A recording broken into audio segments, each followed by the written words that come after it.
好，大家好。咁啊，歡迎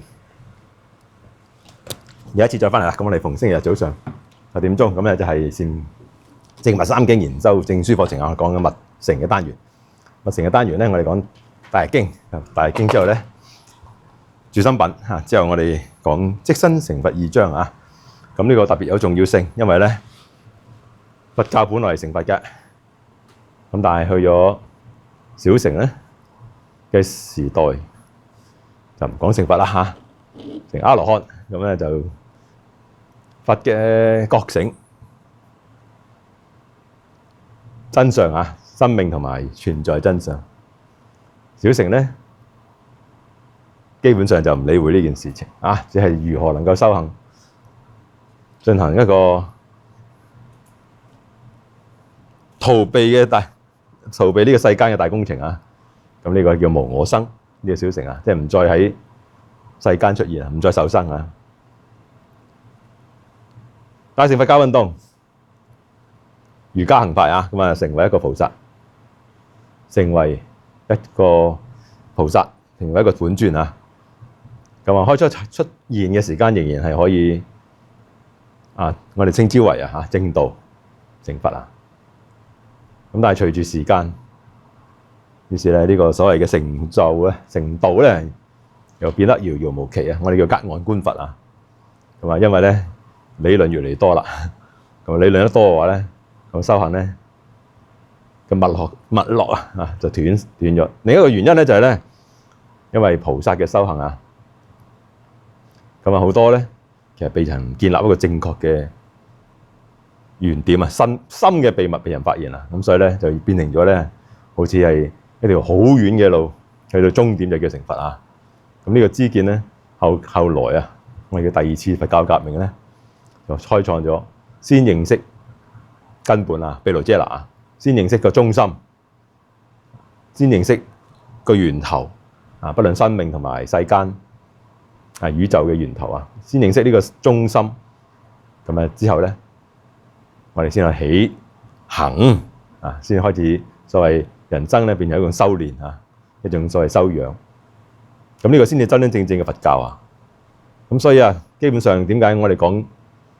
如果我哋以為我哋喺度修行要去好遠好遠好遠之後先成佛，呢個隔岸觀佛咧，其實就叫菩薩闡提啊，即係永遠咧都唔夠分，永遠都係儲緊印仔換個煲啊，換嚟換去都換唔到個煲啊，因為永遠都覺得自己爭好遠。咁所以咧呢個所謂第2次佛教革命係非常重要啊。咁啊，毗盧遮那成佛，咁啊，不論我哋講《妙法蓮華經》，還是係講《華嚴經》，還是係講真言宗嘅經典啊，都係以呢個做立場。咁尤其是啊《大日經》住心品啊，將呢個所謂至極無自性心啊，極無自性心啊，先認識至極，先認識心嘅秘密啊，甚至咧世間眼前一切嘅現象啊，都唔係啊，淨係啊所謂現象所見到嘅咁簡單啊，咁啊背後潛藏住佢嘅中心，仍然不離啊，仍然從來都冇嚟違背過呢個所謂嘅中心啊，呢個叫毗盧遮那啊。咁所以不論眼前嘅係地獄啊、畜生啊、餓鬼啊、修羅嘅心境界啊，都係要我哋去切切實實去體驗啊，裏邊咧都有毗盧遮那境界啊。咁啊喺任何嘅時空，喺任何嘅波動啊、情緒啊、人生嘅喜樂啊，都堅守，都能夠與呢個所謂道合而為一啊，與毗盧遮那合一咧。咁呢個叫菩提心啊。咁呢個咧就係所謂嘅理體。咁好多字咧其實相通嘅同義詞啊。咁所以今日咧正式讀經之前咧，先做一個微動作，先開經偈啊。無上甚深微妙法，8000萬劫難遭遇。我今見聞得受持，願解如來真實。嗱，願解如來真實。而家我哋讀嘅文字咧，就所謂4大啊，或者5大啦嚇，4大啊，或者5大嚇，咁啊都係相通嘅啦。地水火風啊，必然喺空裏邊去展現嘅啊，所以地水火風空。呢個咧睇成啊，一般顯教，咁啊呢個咧就睇成身啊，物質性嘅嚇，物質性啊，物質性啊。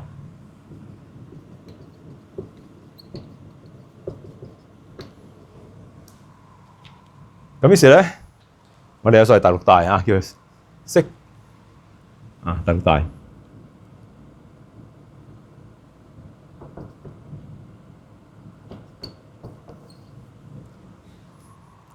就屬於心嘅秘密啊。第一件事啦，正確嘅修行啊，正確修行咧，我哋係同時間係心同埋身嘅修行啊。咁呢個行字面啊，字面解得通嘅，好似係嘛？哎呀，心啊，大家知道心就同精神有關啊，同思想有關啊。咁身咧就身體啊，跟住咧就要修行個行啊。其實咧大錯特錯嘅嚇。咁啊，真係佛教裏邊呢啲字咧，全部咧都係一種所謂修行嘅即係所謂特別符號嚟嘅嚇。呢個心咧，大家唔好當係思想啊、精神啊咁簡單啊。呢個咧係同我哋所謂嘅中心啊，或者叫源頭，或者叫母體，或者叫理體啊，中心啊。所以有關係生命嘅中心，存在一切萬事萬物嘅中心啊。呢個叫心。咁你修行咧，唔單止係淨係表層啊，表層呢個叫相啊，現象物質性嘅呢個現象嘅問題啊，甚至有所謂嘅呢個中心。呢個中心咧就係同一個所謂嘅事物啊背後嘅一種道理啊，一種真理啊。咁所以咧呢個叫體。如果共同有一個真理嘅話咧，咁啊存在就係一體，因為都係由呢個真理生出嚟嘅，係嘛？咁所以咧呢個心啊有關中心嘅問題，有關有冇理啊，係咪一個道理？有冇一個道理喺一切事物嘅背後？甚至有呢個道理之後啊存在，就必然係一個個體，一個整體啊。咁呢個好基本㗎啦。咁呢個中心點樣定義、點樣認知咧？就決定於我哋修行係咪屬於正法，係咪屬於正所謂嘅最高或者我哋嘅無上正等正覺啊？咁啊當然啦，喺我哋真言中。正常佛教咧，就將呢個中心稱之為毗盧遮那啊，大日如來。咁所以當我哋講五大又好，六大又好啦嚇，咁啊五大就係講物質性嘅，咁啊六大就係講我哋認識個中心。咁呢個中心咧，透過我哋叫知啊，識就係知啊，或者識即知啊，知唔知道中心啊？咁呢種知呢個真理就透過知有時咧我哋叫智啊。因為得一個真理，得一個真理，所以叫一念啊，一念。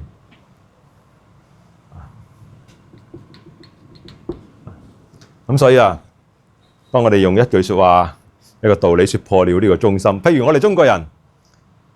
易經，我哋講呢個中心咧就叫做生之謂易啊，生生不息啊，生不息啊。咁呢個咧就係一種好強大嘅生命。不斷地喺我哋叫乜嘢演化。咁但係呢個生命嘅演化入邊有冇一個另類嘅一種方程式去令到我哋更加生活裏邊咧活出一種力量咧？咁佢叫天行健啊，君子自強不息。咁所以咧基本上咧大家最緊要咧就係以自強不息啊，學習天嘅態度啊。咁但係咧都冇説破嘅。毗盧遮那成佛將呢個説破咧，呢個理呢個理叫光明遍照啊。光明就係真理啊，甚至無遠弗屆。不論今天我哋嘅心喺咩狀態裏邊都以光明作為我哋嘅道理。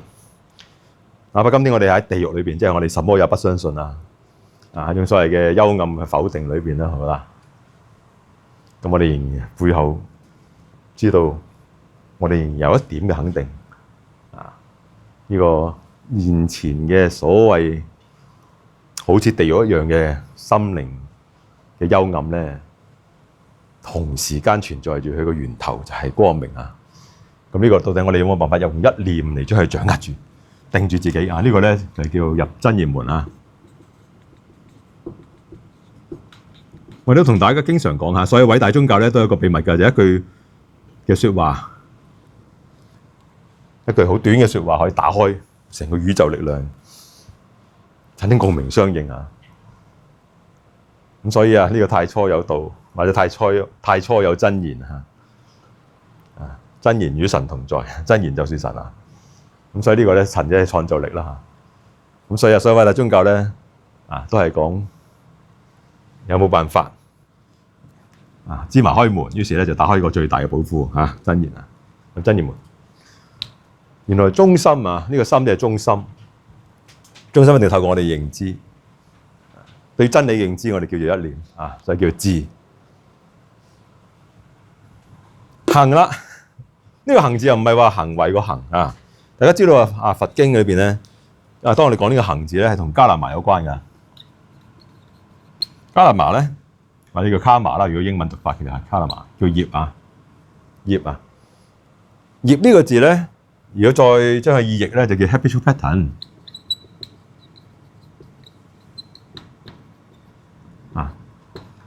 係咁噶啦。因為我哋喺呢個所謂文化、民族經濟型、知識型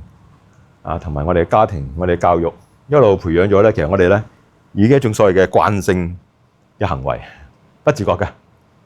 不自覺咁於是咧就係我哋叫 habitual pattern 呢個叫業呢個就係一般凡夫嘅行當我哋唔認識中心嘅時間嘅行認識萬物同源嘅中心之後咧，呢種行咧我叫行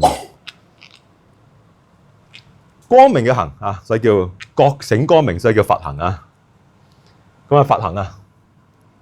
有時我叫羯磨噶，呢個佛就係光明遍照啦咁呢個行有時我哋俾個名啦叫羯磨，翻譯所以咧叫行即佛佢哋真言中叫行即佛咁禪宗壇經叫即佛行是佛所以大家知道咧，原來透一念之後咧，我哋從此呢個所謂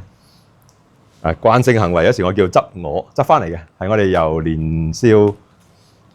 童年甚至嬰兒期嘅所謂培養，於是我哋執咗翻嚟，個叫執我所以呢個業其實係一種所謂嘅我執嚟嘅，執我今天咧，當我哋以呢個所謂光明作為我哋嘅慣性因為我哋有一念就叫做知就習慣光明作為我哋嘅念念相續即係變成我哋慣性嘅話咧，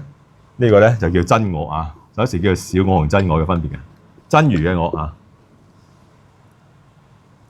咁所以呢個行字大家係了解到原來又唔係行為個行所以字面解係講得到啲嘢嘅。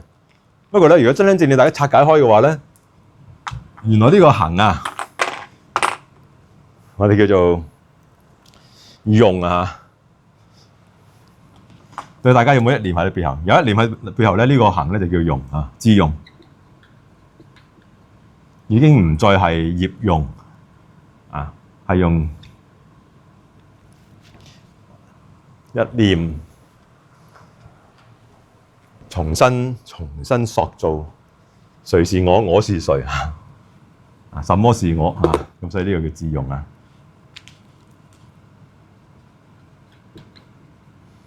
有一念有一個真言可以為我所用，於是我哋嗰個慣性行為從此就叫做光明行光明嘅慣性，咁呢個咧就叫做羯磨。呢個咧大家就了解到啦。再回顧睇翻呢個身但凡地水火風創造嘅都係身，所以呢個咧就叫等流身在一切嘅現象世間，所以呢個唔單止係身體嘅，呢個身體講緊咩一體所以呢個叫存在所有一切啊。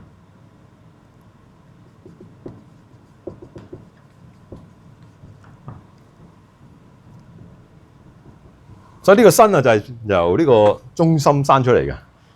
平等地流出嚟嘅嚇。咁所以咧，呢個大家就知道啦。原來啊，我哋講修行咧，係唔單止係心去行道，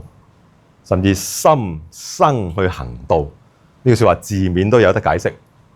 不過字面直解係錯誤㗎。喺佛法裏邊咧，呢個心係中心啊，呢個身咧，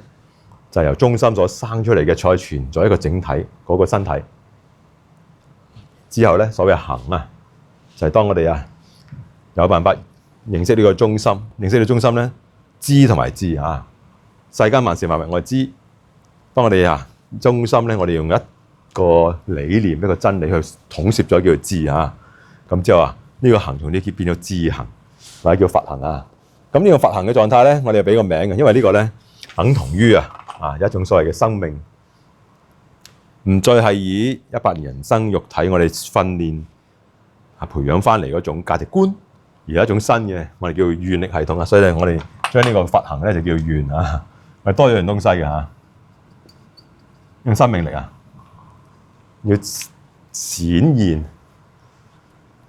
我哋嘅世界成就展現光明。咁通常我哋俾個名咧，呢個咧就叫做生命有個目標。咁呢個生命目標咧係教呢個名叫願力願力，所以我哋遇到任何事咧要示範開顯光明嘅境界。咁所以大家就了解到原來呢個咧就包含咗所謂體、相同埋用嘅關係3個字智用咁都係定咗一念智咧咁呢個咧就稱之為體、相、用、心、生同埋行嘅關係啦咁呢個咧就係大前提。所以當顯教仍然講4大5大物質點解我哋真言中講4大、講5大、講6大係平等嘅，都一致嘅咁所以大家點解？因為我哋一開始已經定咗中心先嘅，定咗毗盧遮那所以呢個咧大家就了解。所以跟住落去顯教同密教嘅對話呢個再即身成佛2章就要解決呢個問題你可以影咗之後，我就落個 screen 而家就有冇事？唔應該你就落 screen 咁一段文字同大家分享咗嘅，我讀一讀呢段文字之後咧，先進入啦，咁就容易啲啦呢個文字咧就我寫第一本書呢個真言宗30日談，真言宗30日談嘅第一篇嘅第9篇文字續真言宗30日談第9篇文字大經以6大嚟象徵呢個所謂嘅胎藏界曼陀羅，或者叫母胎、金胎兩部。大家睇翻呢個文字可以以呢個展明或者闡明即係説明啦，宇宙原理嘅理體或者叫當體當體同埋理體相通嘅有真理之後存在一體與智嘅各獨特作用所以大家有唔同嘅人生咧，就有唔同嘅真言，就有唔同嘅方法，用一句説話去定住自己嘅心，定住自己嘅源頭肯定，所以肯定自己源頭一次咁所以咧呢個一切自治咁呢個咧基本上道理好似我同你同對方同其他人嗰句説話唔同但係道理一致都係定住喺光明裏邊係嘛？嗰句認識真理嘅説話唔同咁但係咧道理一致，所以叫異而不異咁胎藏界，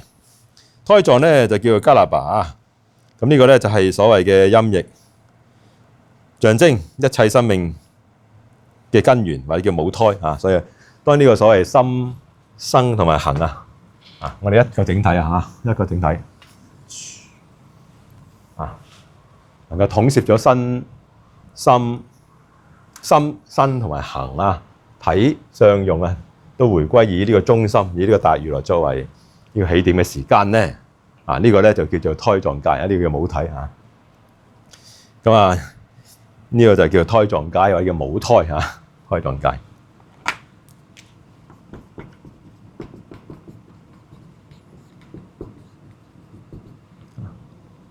我哋都係稱之為如來之藏或者如來之藏，如來嘅寶藏啊！一切生命嘅根源啦，象徵宇宙萬有一切，不論係佛啊，還是係梵，還是係器世間即係物質性嘅都好似大如來母胎裏邊嘅所謂佛嘅一個細胞啊，係叫種子都能夠孕育成佛嘅。咁呢個我哋稱之為修行嘅中因呢個所謂認識到呢個中心嘅秘密呢個叫中因胎藏界特色就係認識到呢個中心嘅秘密稱為中因。擁有咗呢個中心嘅秘密，擁有咗一句真言，即係一念之後咧，我哋修行咧就稱之為真係一種所謂佛行啦。念念咧就以呢個創造光明為我哋嘅人生，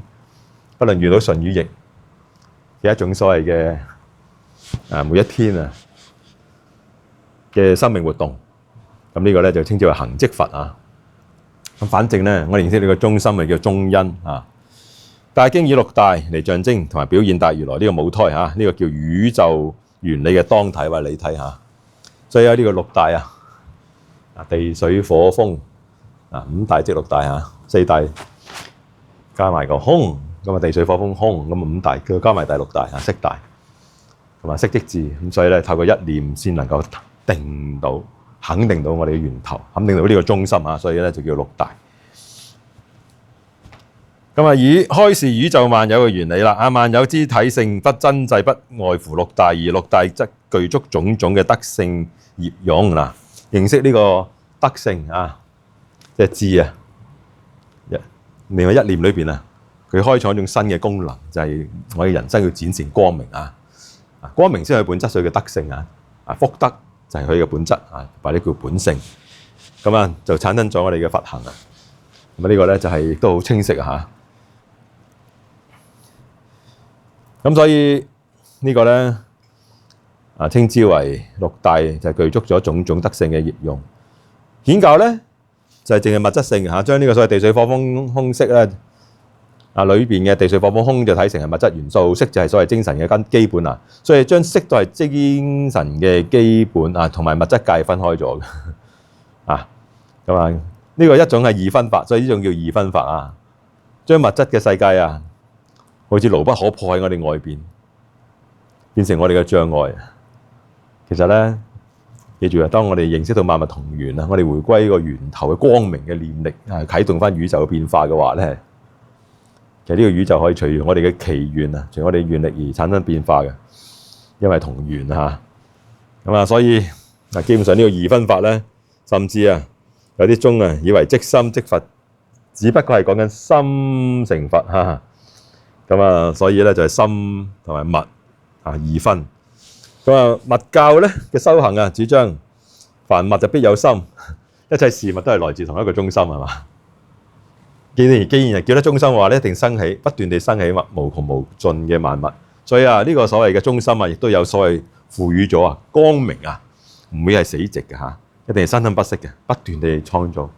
光係不斷地創造中咁所以呢個咧亦都係象徵咗有心就必有物，有物就必有心呢個咧先至係密教。所以兩者係不可分割嘅。咁唔會有物而冇嗰個中心，有中心而唔生出物嘅話咧，亦都唔係嗰回事所以呢個我哋之前讀呢個阿字佢既非即係唔係所生嘅事物，但係能夠生起一切，呢個叫阿字嘛。因為阿字就係毗盧遮那啦佢唔係所生出嚟嘅事物，但係可以生一切，能生一切咁所以你知道咧，呢個係源頭呢個係所謂嘅絕對。咁兩者咧係不能分割所以喺正常密教咧睇成心物不二啦所以呢個中心呢個中心係要透過我哋認知嘅，透過我一念去肯定嘅。所以呢個心咧如果你用字面解作為一種所謂精神思想基本上係錯，但係又有另一種道理講到出嚟咁所以呢個就係佛經而家遇到最大嘅麻煩因為好多代嘅學者咧習慣注下易經注下佛經嗰啲儒家嘅人又注下佛經啊，嗰啲道家又注下佛經啊，嗰啲而家學者又注下佛經啊，咁啊字面解，咁啊所以咧創造咗字面解出嚟嗰種錯誤嘅知見咧，就遠多過呢個真正身修實行啊嗰啲所謂祖師級嘅注釋。咁所以今天如果你用人工智能嚟問呢佛經嘅問題咧，佢答嘅呢啲嘢咧就好膚淺、好 hea 㗎嚇，因為基本上佢都係字面解。咁啊點解佢字面解係學？因為佢哋學翻嚟喺網上面嚇。咁所以咧未來我哋要做翻個屬於我哋自己學會嘅文章嘅人工智能嘅 AI agents 啊，即係所謂嘅人工智能嘅機器人啊，會答大家問題，就純粹用我哋所寫嗰個文章同埋上司嘅文字啊。咁咧有機會咧，我哋可以掌握到正確啲嘅認知。不過話說回來啦嚇，呢個我哋下一步做緊嘅工作啦嚇。咁啊，所以修行一定係心同埋生並用啦。成佛同時都係身嘅成佛，所以我哋叫即身成佛咁解啦啊。所以既然我哋成就覺醒嘅話咧，我哋嘅生命啊，100年人生啊，所展現出嚟嘅人生軌跡咧自然都一定係有種所謂嘅正道因緣嚇。即係好多條件具足，令到我哋講清楚何謂正道，何謂成佛嘅嚇。咁所以呢個咧，大經就講五大色大事物與心是不二所以兩者係從來不可以分開，本性完全統一所以當我哋講呢個物同埋心咧，其實只不過講緊呢個中心呢個本性係完全統一所以係本性所以而家講緊本性嘅事，講緊係源頭嘅事、本質嘅事咁文化大師亦都講四大等不離心大係嘛，四大都離唔開呢個中心嘅。心與色，心同埋色文字有唔同，所以叫言異，其性同也。又要講嘅一個秘密就係佢嘅本性係相通嘅都係光明遍照即身成法入邊有所謂六大無礙常，儒家六大就係心生並用而成體性所以呢個中心第六大色智色知即色色即智智即一念咁所以呢個咧同埋我哋嘅物質所謂嘅地水火風空一致咁所以呢個就六大無礙常，而家心同埋生身體嘅身並用而成就體性存在一體嘅本質嘅道理咁如來嘅內證之境所以呢個咧就係所謂內證呢個如來叫呢個如來大如來我哋自內證我哋證明源頭我哋證明我哋用同呢個源頭共鳴相應上儒家就係所謂共鳴相應啦咁顯露吾身俱備嘅佛子所以呢個一切我哋嘅所謂存在嘅物質，我哋所接觸嘅世界吾身就係唔係我哋呢個身體咁簡單啦，係由呢個中心所生出嚟嘅所以存在整體基本上咧都一致嘅，所以吾身俱備即係具備佛智咁所以呢個咧就係亦都係大經所講嘅，譬如虛空界離一切分別無分別，無分別咁一路大家睇埋呢篇文章就可以了解到咁所以呢個五大定係六大定係四大都一樣只不過係我哋講對你講體嘅問題相嘅問題定係用嘅問題體相用，還是係體相用一併嚟講。不過重點還要回歸先認識呢個理體認識胎狀界。呢個理嘅形式咧，一定擁有一念智一念咧產生咗一種所謂新嘅叫佛行或者叫願咁之後成個所謂存在天地萬物就為我嘅所謂願力或者念力所能夠產生變化，因為呢個咧所有嘅條件當你心裏邊充滿咗一種光明嘅力量咧我哋嘅世界光明嘅部分會同我哋共鳴相應呢個就係所謂因緣法有成就光明嘅因，所以光明係必然嘅果所以叫有佛因所以自然咧成佛係必然嘅果呢個咧就係所謂佛經所講因緣法，呢個叫結構性結構性之後咧，你能夠掌握咗重心之後咧，你就能夠徹底地將成個世界挑起大家知唔知道我哋物理學上邊咧呢個牛頓佢講只要你揾到個支點俾我嘅話咧，我就可以將個月亮挑起，係嘛？所以呢個咧就係我哋講揾到一個重心之後，我一隻手指就可以挑起成個成個物件或者成個地球啊。好啦，我哋繼續讀呢個文字，去到上次讀到呢個四大六大定五大嘅問題啊。咁顯教咧叫呢個心靈對話嚟㗎，心靈對話就點我哋讀到呢度啊？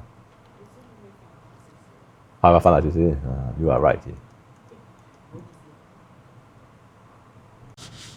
若爾者，何顯教中以四大等為非情物啊？講地水火風就係所謂物質性嘅。如果顯教用呢種睇法嘅話咧，即係物質同埋精神係二分。二分嘅話咧，即係個外世界咧，基本上構成一個障礙之後咧，呢個障礙牢不可破㗎，因為呢個叫大，大即係絕對咁解。眼前嘅空間被人形成物質咧，只不過係暫時係隱藏。任何空間都可以變翻物質，物質可以變翻空間嘅，呢個就係四大嘅特色嘅啫。互換。咁所以咧，呢個大嘅先至係絕對啊！任何嘅時空都可以變成滄海變桑田啊嘛，係嘛？滄海桑田。所以呢個咧就係佢哋當心同埋物質分開之後咧，人生就步步艱難㗎啦，牢不可破啊！外世界嘅障礙牢不可破。答其等教中呢種嘅所謂顯教唔同嘅宗裏邊所講嘅六大識不知三種世間故根本上佢哋唔認知道三種世間嘅秘密三種世間就係性同埋凡同埋器世間共通有個中心有個源頭㗎，咁佢哋唔認識亦先表之者，且若秘隱如也咁所以咧呢個就叫隱秘的而且確對於佢哋嚟講咧係一個隱秘。事實上如來就冇秘密嘅，真理咧已經公開嘅，大自然在說法每天黑夜之後會有光明再重新來臨但係好多時間咧，當我哋當局者凡夫自卑叫做，即係唔肯張開眼睇我哋用一種所謂光明嘅意志可以衝破所有人生嘅一種所謂苦難。咁所以呢個叫自卑今密教則說此為如來三昧耶身咁所以不論如何啦，存在身嘅秘密身體嘅身存在係物質界，我哋叫身體啦我哋肉體嘅身體，全物質界都係身體。基本上我哋係同源嘅話咧，就係等同於係平等，係光明流出嚟㗎，所以都可以作為我哋嘅助力去展現示範光明嘅人生咁所以呢個咧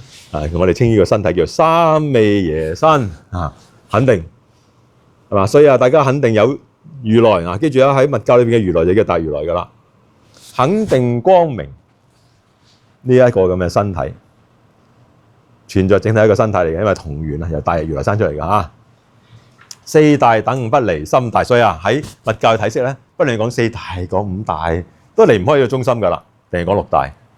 係嘛？所以不離心大咁解嘅。所以字面都要搞啲嘢嘅，不過如果你用字面解而唔了解到原來呢個心就係講中心就係講大如來毗盧遮那嘅事呢個身咧就係由呢個中心所顯現出嚟嘅萬事萬物，所以係同一個源頭所以呢個顯現出嚟嘅現象雖然千奇百怪古靈精怪，不過背後嘅真相都係毗盧遮那咁所以呢個咧其實佢稱之為色心雖異表面上面我哋講緊唔同嘅嘢係嘛，呈現出嚟嘅物質現象同埋個中心光明實際上其性即同也，佢個本質係相通嘅創造一個最幽暗嘅人生，你先可以證明原來幽暗嘅人生個本質源頭係光明可以活現出最強大嘅發光嘅生命故事活現發光嘅生命故事咧，證明就算係最艱難嘅一種所謂處境咧，其實佢個本質都係光明色即心，心即色所以相通嘅。即係同時間並存即唔係我哋以為一般譬如邪師即聖師，喂邪師即正師呢個咧唔係話邪師就係正，呢個即係叫乜嘢同時並存。有邪師你要分到咩叫正師你如果壞男人，你就知咩叫好男人你遇到啲所謂騙子之後，你先至可以分別到咩叫真誠嘅人咁所以呢個咧色即心，心即智，即係並存嘅，相同埋體啊，同埋佢個源頭啊係並存嘅。呢個係屬於宗教嘅基本嚟㗎嚇，任何宗教都係講到睇個源頭，生命嘅源頭係嘅秘密，或者我哋所謂嘅人生嘅秘密啊，甚至宇宙嘅秘密個源頭啊。今天咧，我哋講啊，兩者係共通嘅啊，所以不能夠話啊，我要脫離呢度之後，第日去個世界好勁嘅，叫極樂世界，極樂世界境界嚟嘅。我哋而家已經可以感受阿彌陀上住企頂啊，呢個叫二益法門啊。就係現世純得安忍啊，先至擁有臨命終時人民往生嘅生命力嘅。咁啊，所謂無障無礙嚇，咁啊智即境，境即智嚇。咁啊，所以啊呢個咧就係境界啊，所以光明嘅係境界啊，理即智啊，智即理啊。咁啊呢個咧所謂定喺呢個所謂一念咧，就稱之為啊擁有呢個所謂真理。你唔係一念咧，就唔擁有真理。咁如果你就咁睇字面，就可以解到啲嘢㗎嚇。理即智，智即理，不過你又唔知咩叫智，唔知咩叫理啦嚇。咁啊，所以咧，大家知道我出版嘅書，如果你大家揭開咧，叫智理文化。咁啊，智理文化當然我寫嘅啦段文字嚇。咁咧就大家就知道啊，呢個所謂智啊理體同智用嘅呢種所謂啊演説啊，對於唔係修行佛教嘅人，我都講清楚智同埋理嘅關係。咁啊，另外就係圓方立極啦嚇，圓方嗰篇文章都我寫，有圓方出版社啊。咁啊，天圓地方，咁啊，方以智圓而神啊，咁就係都係講緊一種所謂嘅體同埋相用嘅道理嚇。不過話說回來啦啊，咁所以呢啲字咧就一啲都唔秘密嘅。對於我哋真言宗修行咧睇嘅話，覺得係好簡單顯淺啊。如果你用呢個所謂文字直解嘅話咧，就講到滿口譜啊，成口譜你都講唔清楚。所以大家記得啦嚇。智係一念，一念就可以嘅境界啦。呢個境界由一念而嚟嘅，係嘛？咁啊，亦都係啊。呢個所謂嘅呢一念就能夠擁有咗存在背後嘅真理啊。有呢個真理咧，存在係一個整體嚟㗎啦，就叫胎藏界啊。所以叫無礙自在啊。唯有呢一個先能夠進入無礙。咩叫無礙啊？自在叫無礙啊。記住，無礙係道苦厄咁解嘅，唔再有障礙。大前提都要自在，呢個叫究竟涅槃。心靈已經係不論處於任何世界，都自覺喺光明嘅工程裏邊啊，係嘛？光明嘅希望力裏邊，創造翻人生嘅轉變啊！咁所以大家就知道啦嚇，呢個所謂無礙同自在嚇。無礙就係道苦厄嘅，唔再係障礙啊！自在就係所謂究竟涅槃啊！反正處於咩處境都好啦。我都回歸我嘅究竟，回歸我光明嘅源頭啊！就一定能夠超越啊！咁啊，所以有能所而生，都絕能所嚇。所以啊，呢個咧好似有所謂主體同客體，能即係佢嘅心王啊，同我哋所面對嘅對世界叫心所嚇，能所。但係咧絕能所，即係最後咧，甚至超越咗呢個小我身體嚇。嗱，叫能所嚇，能所就係主同埋客啊，呢個好基本㗎啦。咁啊，修真言中咧，我哋能夠做得主嘅，不論你俾咩客體世界我啦，我都定喺呢個源頭去睇佢。所以不論你俾千變萬化、古靈精怪都好啦，我都睇得到個秘密啊，睇得到個秘密啊。所以呢個叫能所，但係絕能所就咁解啦，超越咗啊眼前嗰種迷幻，眼前嘅迷惑啊，我哋都能夠超越啊。咁啊，法義道理，法義即係自然啦。自然即係所謂嘅光明法則，所以法義即係自然，即係大如來，因為係咁噶啦。你中意又係咁，唔中意都係咁，接受又係咁，唔接受都係咁啊。所以呢個咧就稱之為法義。咁啊，有何造作？咁呢個咧唔需要你刻意去創造，又唔需要你有刻意去創造先係。你知同埋唔知啊，都係同一個源頭。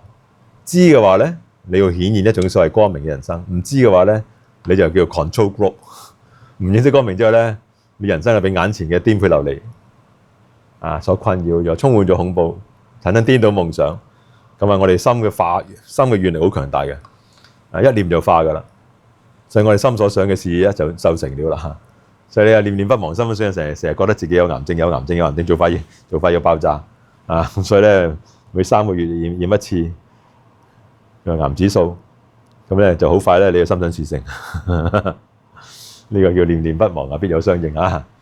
反正啊，我哋與其係嘅話，不如啊，經常念做密號啊，秘密嘅真言啊，能所等名皆是密號。所以我話知而家產咩世界俾我啦？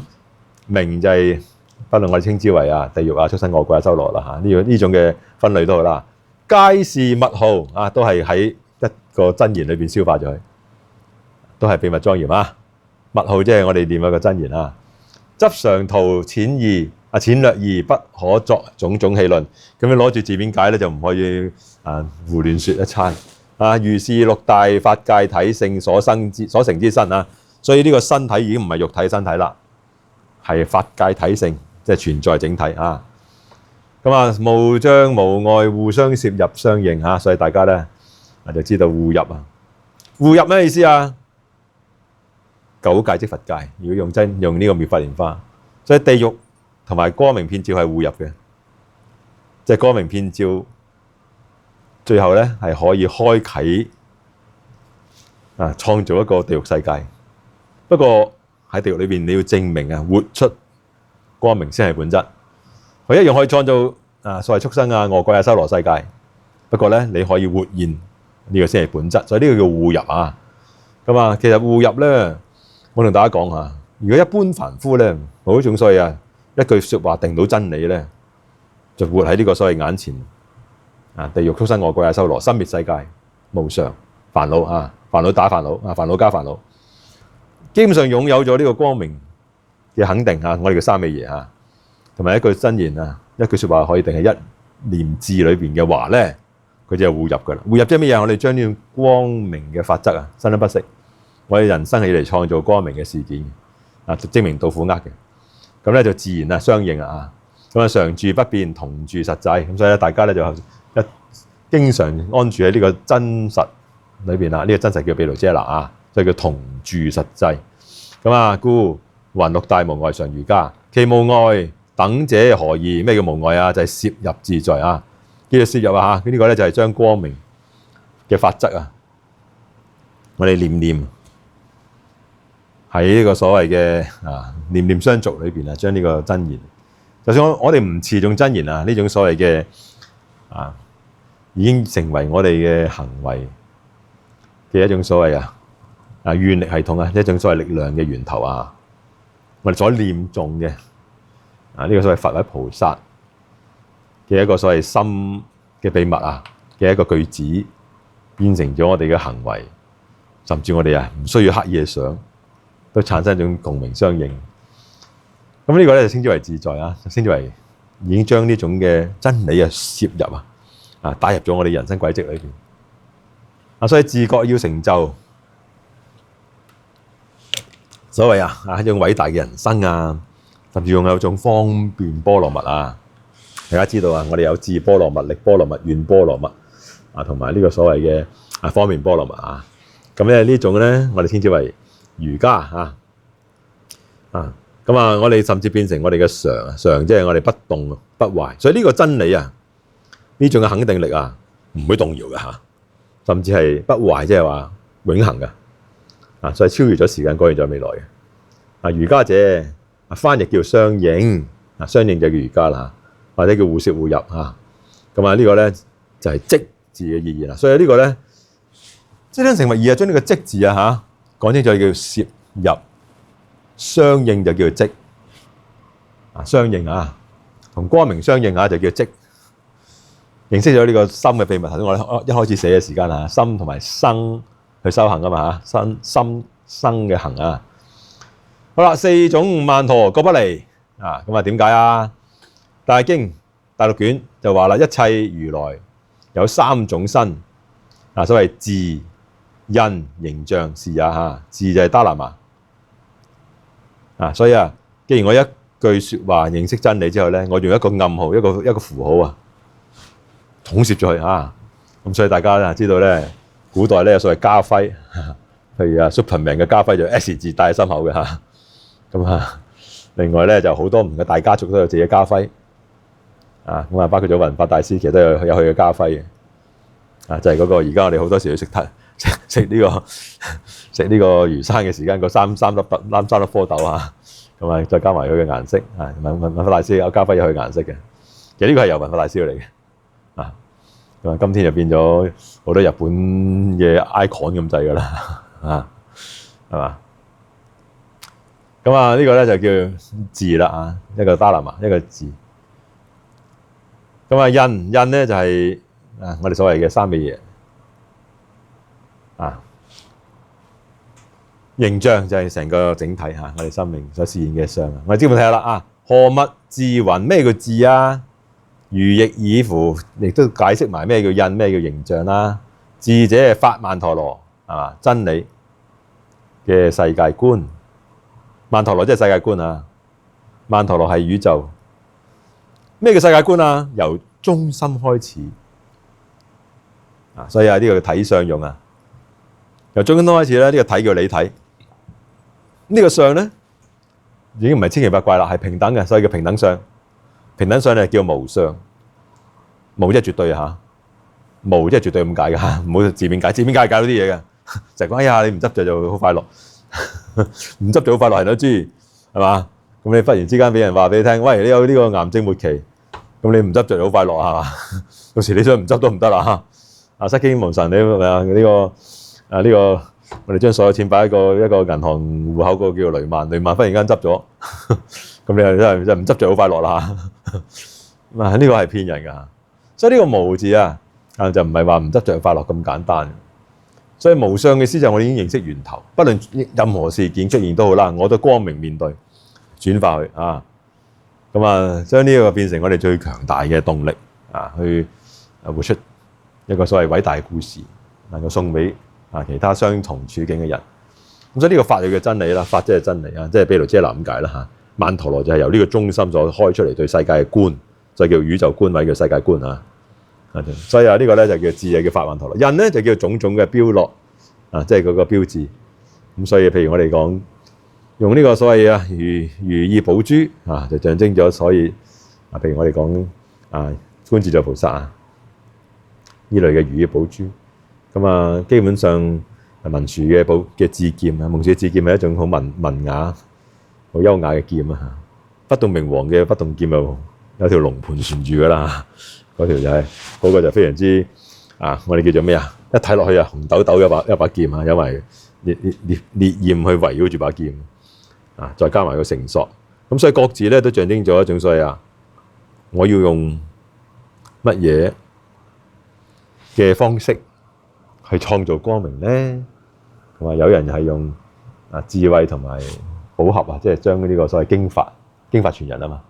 呢個文殊攞住個寶盒，嗰個係一個經嘅盒啊。因為古代咧就係用一啲所謂嘅好粗好重嘅，不論係所謂嘅草好粗嘅，你都係古代嘅紙張啦嚇，一啲好硬嘅草嘅葉。咁咧就穿成一沓嘅書啊，咁啊，所以叫做寶盒或者叫做經盒啊，同埋佢嘅智劍。咁作為佢嘅説法，所以用智就係一念，帶大家進入一念。呢一念咧由一個經法而嚟，所以叫經教傳人啊。呢個嘅文殊，所以大家修文殊嘅時間咧，其實知道就係做一個宗教人咁解啫。因為佢把劍叫智劍嚟嘅，同埋能夠講本一本經，講到本經傳到一個經法所以大家有啲人中意修文殊開智慧，哎呀想做宗教人嘅修文殊，每個本尊都有自己嘅功能，都有自己智慧啊。咁文殊修法喺我哋真言宗光明流咧，我鼓勵咧加埋呢個所謂嘅普賢普賢咧我叫賢命，續佛慧命稱之為行願嘅法啊。咁所以咧就文殊普賢加埋咧先至有行動力咁以經教跟住我開始我哋去傳去展現呢種所謂説法嘅風采，個文殊普賢。咁呢種咧叫三昧耶曼陀羅呢個咧就係我哋肯定要肩負呢個工作，所以我哋就有呢個所謂嘅工具揸喺手上邊完成任務所需要嘅條件形就係相好具足身呢個形咁咧你發覺咧一個曼陀羅將成個佛畫出嚟嘅時間咧，每個佛咧都一定有一種象徵性嘅相好莊嚴㗎咁每一個畫出嚟嘅形態裏邊嘅一啲事件都有佢嘅高度象徵性啊，所以叫形。簡單叫相好具足啊，具足身即係具足光明啊，稱之為大曼陀羅啊，大啫嘛嚇。咁啊，此三種身各具威儀事業啊，所以大家都知道啦啊，都係象徵咗佛行嘅一部分，所以稱之為羯磨啊。從此啊，認識光明之後嘅一種所謂方法啊。咁呢段我所注嘅文字比較清晰啊，大家到時再睇下啦嚇。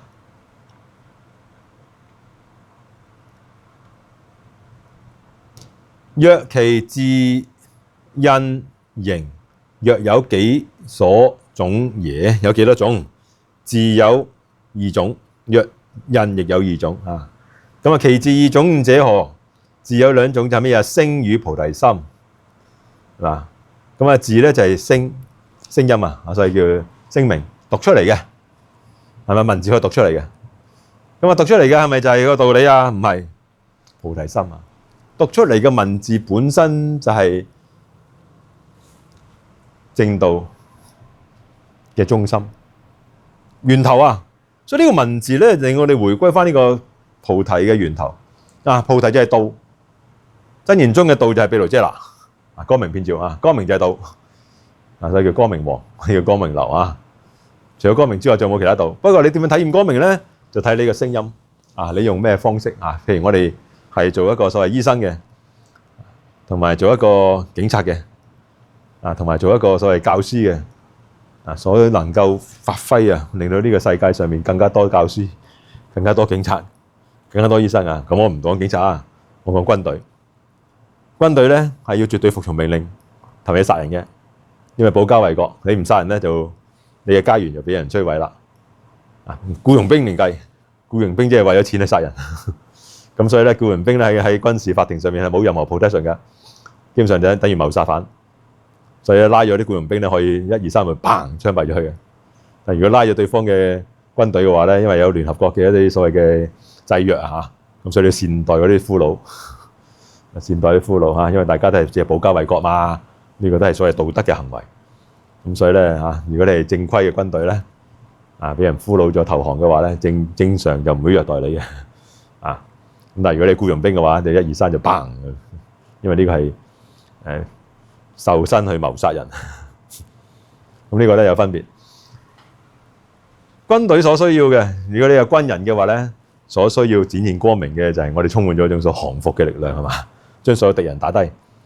我唔侵略你，唔代表我可以任你欺凌。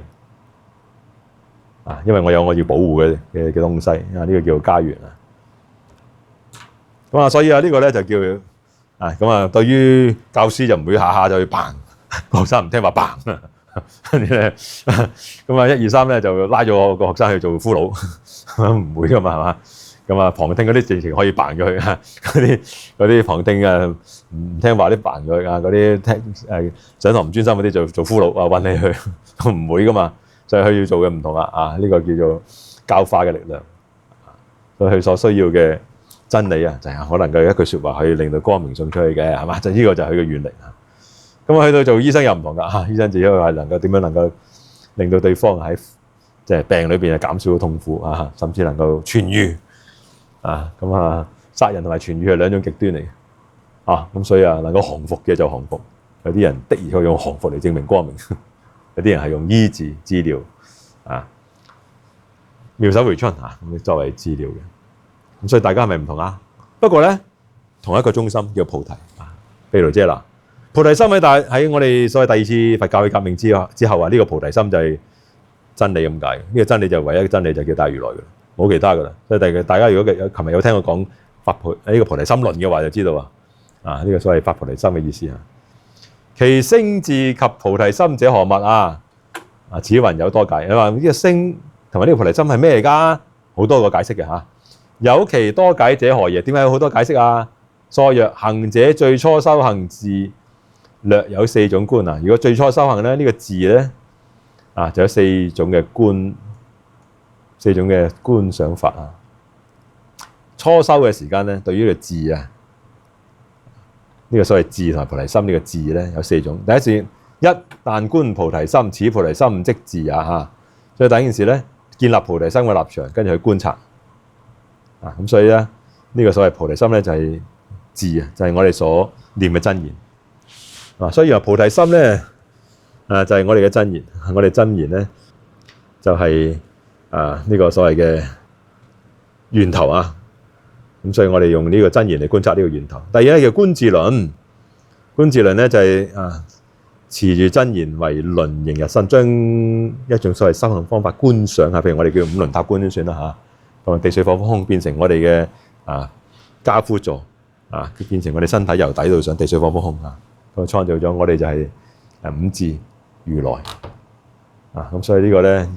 下邊都有嘅五智嚴心觀都有嘅嚇。咁呢個咧又係另一種嘅所謂觀想法啦。記住呢個係觀想法呢個觀字就係叫觀想法。觀想法意思就係話咧透過建立一個新嘅立場去觀察呢個世界冇乜秘密嘅。建立一個新立場觀察呢個世界，將地水火風空咧印咗喺我哋身體裏邊咧即係肯定我哋係大如來，跟住再觀察呢個世界肯定我哋所念誦嘅嗰個願力願力系統就係呢個世界所呈現所有事物都要嚟開發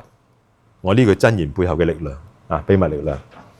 咁第三咧就叫觀種子字就係淨係睇個種子字月輪裏邊有種子字譬如我哋阿字觀呢類所以月輪就拎咗純一圓滿清淨潔白噶啦，呢個就係一切萬物嘅源頭第一個源頭圓滿係咪純一，因為最皎潔嘛月亮同埋清淨，一切咧都有可以冇所謂污垢冇污點嘅潔白，所以發光潔。咁所以裏邊再加埋月輪透過種子字，透過呢個字嚟證明光明嘅人生呢個字就係同我相應嘅，因為呢個字咧好似一個暗號一見到呢個字咧，於是我哋咧就想起我哋嘅愛人，呢個愛人咧就叫做我哋所修嘅本尊係嘛？咁所以咧將呢個字擺出去月輪裏邊即係大家咧，例如話大家有冇試過初戀拍拖嘅時間，第一次攞到對方張相，咁點隨便劈埋。而家有手機我哋年代冇手機張相好珍貴嘅咧。如果收到張相係咪？最好終於有人俾張相你啦。年輕人冇人俾張相你冇，咩有機會你哋嘅年代可能唔同啦，你淨係偷影都影到我哋年代唔咁簡單咧所以咧你當對方俾張相你嘅時間，你會點樣揾個靚嘅相架擺佢係嘛？呢個相架咧心形嘅相架係嘛？今年新年將嚟個圓形相架咁所以你知道呢個圓形相架，今年一樣啦，將佢擺喺裏邊，成日望住就係咪心心相印咁呢個咧。今年都係古代咧，都係個相架就係月輪嚟嘅，將個種子字擺落去，係嘛？證明咧純一圓滿清淨潔白就係由呢個種子字而嚟，由呢個所謂我哋所心愛嘅本尊而嚟。之後咧就係念聲音啦就不觀字但念聲即係念誦真言咁如呢個鈴作聲，次第不絕，念念相續，調出入息之後咧就係一種所謂嘅。呼吸就變成我哋嘅念咒，調呢個叫調教咁所以每一個呼吸咧就好似調教翻啱個頻道調教自己所以叫調教用出入息嚟調教，甚至最後咧我哋又冇持咒，呼吸都變成我哋持咒嘅一種加持咁所以啦，聲者即字也所以可以念誦嘅，可以攞呢個立場嚟觀察世界嘅。可以將呢個種子字印喺我哋身裏邊嘅，甚至可以呢個咧就係觀察呢個種子字喺個月輪裏邊。印二者有兩種嘅道理印有形同埋無形有形同埋無形。有形嘅就可以畫到出嚟嘅，三角形圓形係咪如意寶珠咩樣嘅什麼其有形無形者何耶？印形者青黃赤白乃至方圓三角等形所住處之類所以咧基本上係就係我哋安住喺裏邊嘅，安住喺裏邊。印者所執正，另一方面咧就係所執我哋執住，譬如執住呢個所謂嘅語輪，語輪咧就係事業輪嚟嘅呢個咧就係所謂佛教事業呢個佛教事業有個特色嘅呢個，因為語輪觀音咧就係首先我哋先喺豐盛。所以係天寶觀音，所以我哋活出一種好豐盛、充滿咗福報如天嘅人生，再用呢個方法嚟展示我哋嘅說法嘅功能咁所以呢個咧就係我哋所執嘅正，執住呢個印所以有時會執住個刀，有啲會執住個輪有啲要執住個索啊，咁啊絹索啊，索咧就係要嚟綁住咁啊，將對方咧留喺勾索所領啦，勾召啊，跟住咧即係吸引對方啦，啊，跟住就索係嘛，索即係咧我哋大家互相 connect 咗啦，啊，即係大家交換 WeChat 嘅 connect 咗啦。咁啊鎖嘅意思咧就令到大家經常有機會相遇啦，啊，靈就係搖醒佢啦嚇。咁所以我哋有時點解我哋講啊？從前我第一次出嚟講壇經，我哋開始預設計嘅課程就係16堂。咁嗰陣時有一個舊嘅會長啊，就同我講：喂，教人打坐一個下晝就夠啦。我話教人打坐一個下晝就夠，令到對方變成習慣，肯開始嘗試打坐，要16週4個月啊，8日築基。咁啊4個月咧，咁啊4×32係嘛？咁啊差唔多。同埋有一本經，因為呢個咧講清咗點解要坐，點解打坐啊？平平無奇，能夠令你愛上一本經咧，你要愛上打坐啊！嗰本叫《敦煌本壇經》係嘛？咁所以呢個咧就係創造16週嘅相聚。於是我就搖鈴啊，勾索所靈啊，搖醒大家，驚覺大家嘛。突然間叮一聲，咦幾好喎！原來有呢種人生㗎，原來有呢一種嘅生命革命啊！咁所以呢個咧，啊你唔好睇少呢個絹索啊，勾索所靈入邊嘅索啊 ，connect 首先要吸引對方先嘅，勾召啊，跟住吸引對方，跟住你有一定嘅辦法鎖住，即係我哋維係住傳承啊，傳教啊，一定要係有需要時間。一定有需要時間咧，俾對方學習，跟住面對人生，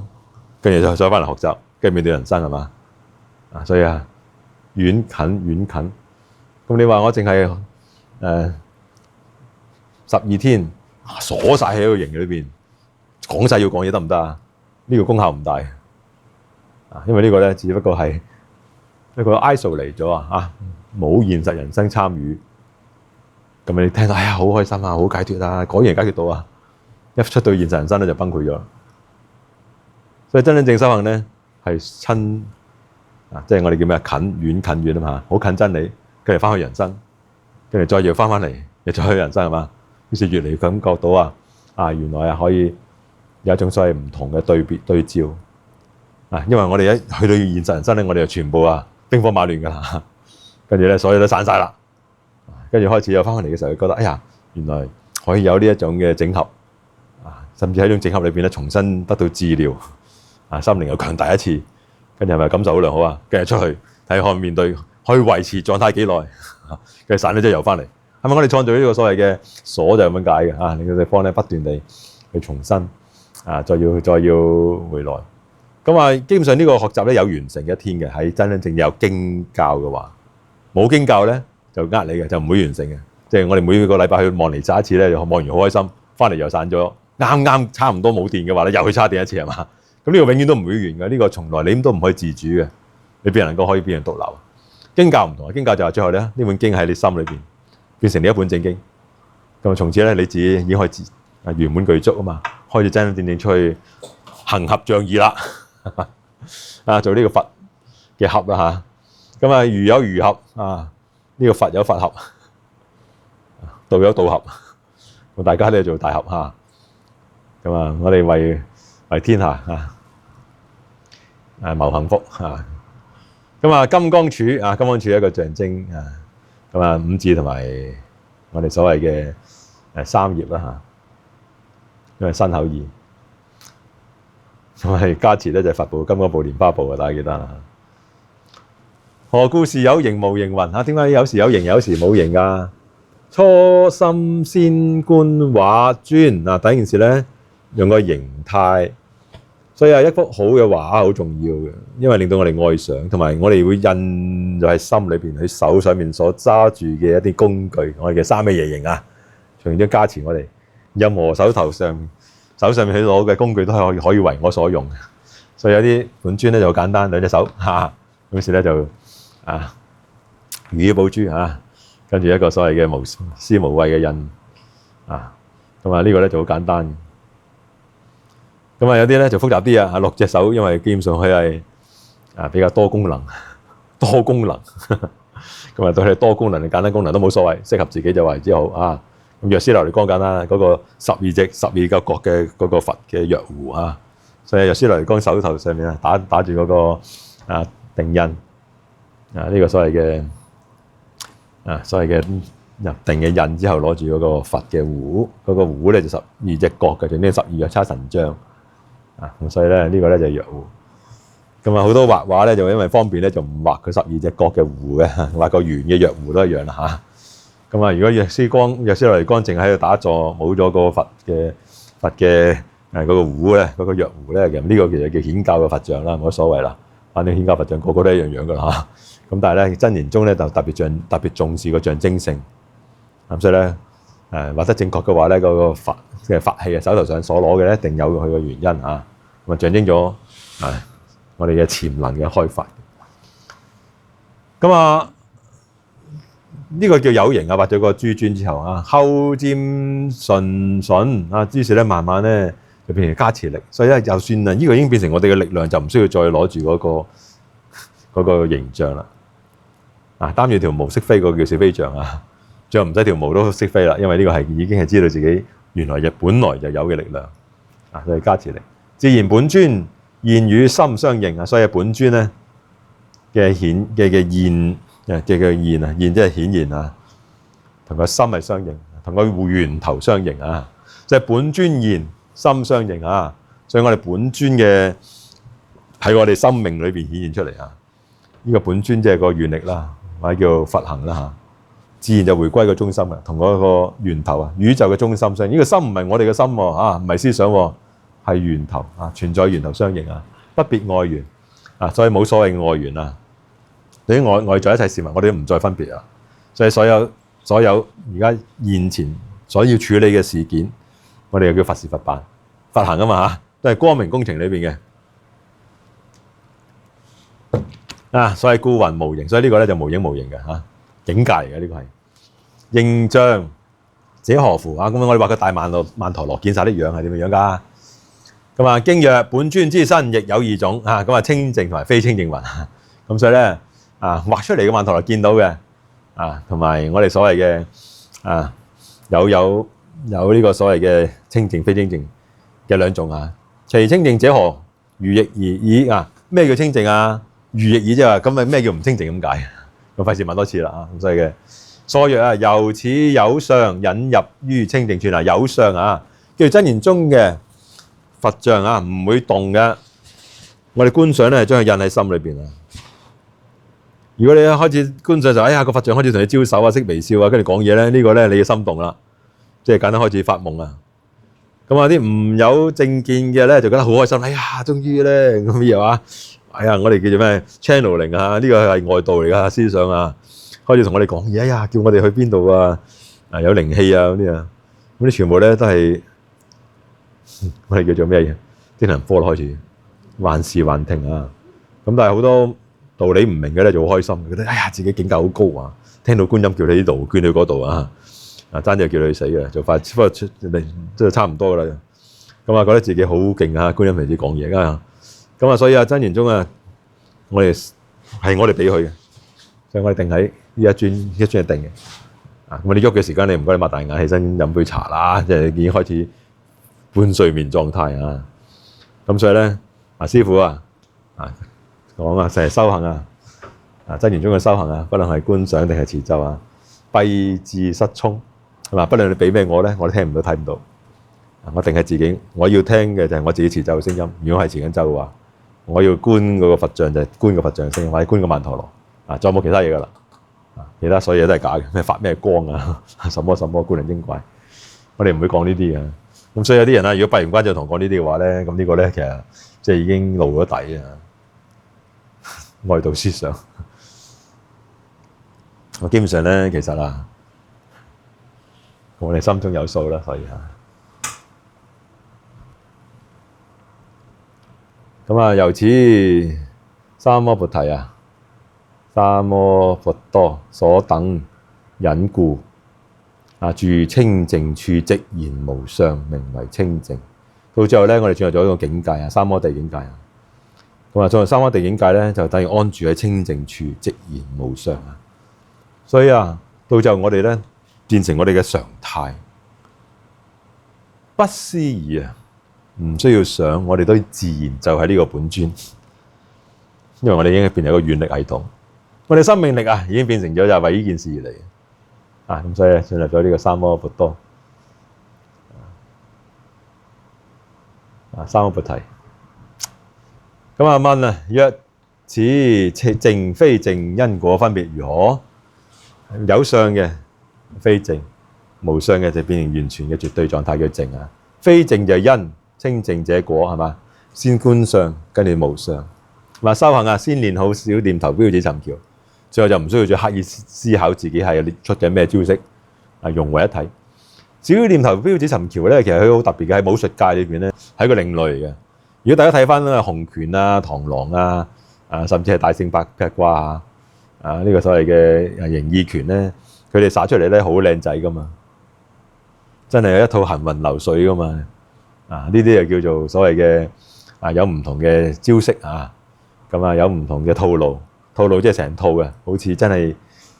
可以表演用嘅，叫嚟一句講晒。小念頭標指尋橋咧，基本上係因為係近身搏鬥嘅、搏擊嘅。佢每一個動作咧，基本上咧係唔需要令到你睇落去有種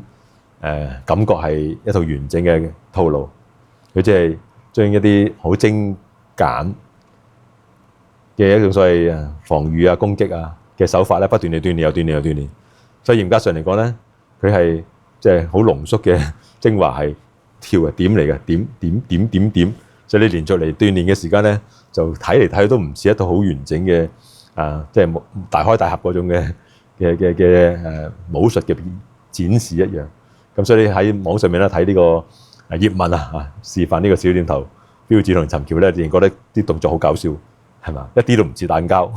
咁你唔好理，都係變成你肌肉記憶嘅時間再加埋少少嘅鍛鍊，即係廣州王啊嘛。點樣應用喺即係搏擊裏邊，同埋經常喺呢個道場即係呢個武館裏邊同啲師兄弟對策。咁你自然就鍛鍊到一種所謂反應。